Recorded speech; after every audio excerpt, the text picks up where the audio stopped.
I never thought a single moment could follow me for years, but it did. It started as something small, something she called a joke. At the time, I didn't know that jokes can carve scars deeper than anger ever could. My name is Nathaniel Crow. I'm from Leeds, UK, and 5 years ago, I learned exactly how invisible a man can become when the person beside him stops seeing him as human. I met Alara Whitmore when I was 29. She was sharp, witty, effortlessly confident. The kind of woman who walked into a room and bent the air around her. I was quieter, steadier. I worked logistics, paid my rent on time, planned ahead. She said she liked that I was grounded. I believed her. For 2 years, things felt balanced.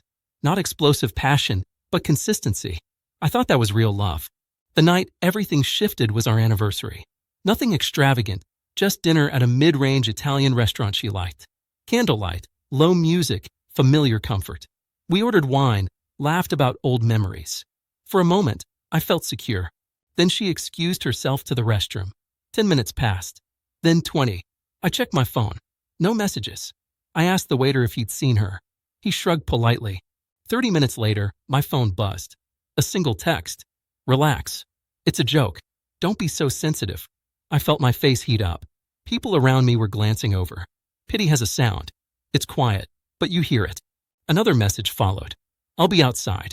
Hurry up. When I stepped out, she was laughing with 2 friends, filming on her phone. Apparently, leaving me alone at the table was funny. Content. A prank.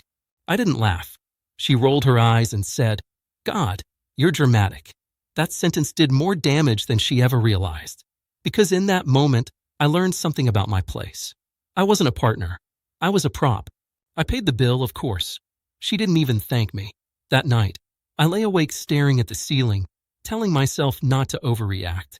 Men are taught to swallow things. So I did. Over the next year, the jokes continued. Subtle humiliations.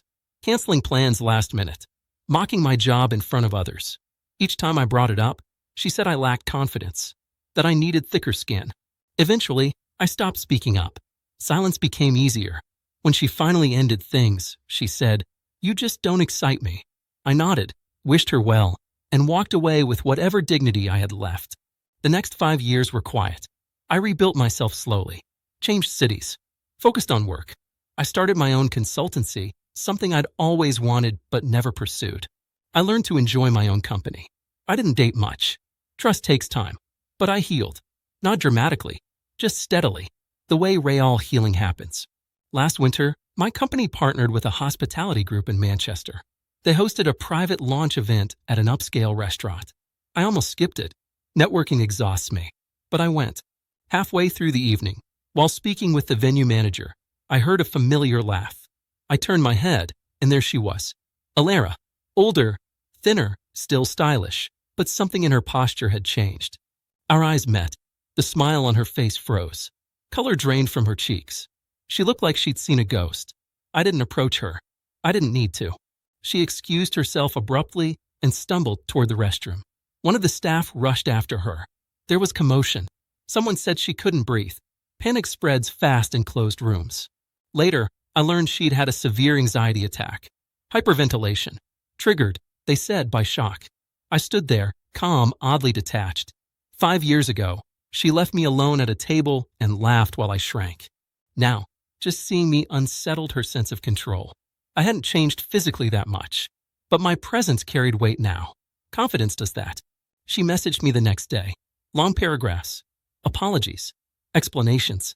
She said she'd been immature, that she'd grown. That night haunted her too, apparently. I read every word carefully. Then I replied with one sentence. I hope you're well. Nothing more. No reopening doors. No revenge speech. Closure doesn't require cruelty. Some people think karma needs effort. It doesn't. Time does the work if you let it. I didn't win because she suffered. I won because I no longer needed her acknowledgement to feel whole. The joke she played on me years ago taught her a lesson she never expected. Respect isn't optional. And once it's lost, it doesn't come back just because someone finally understands its value.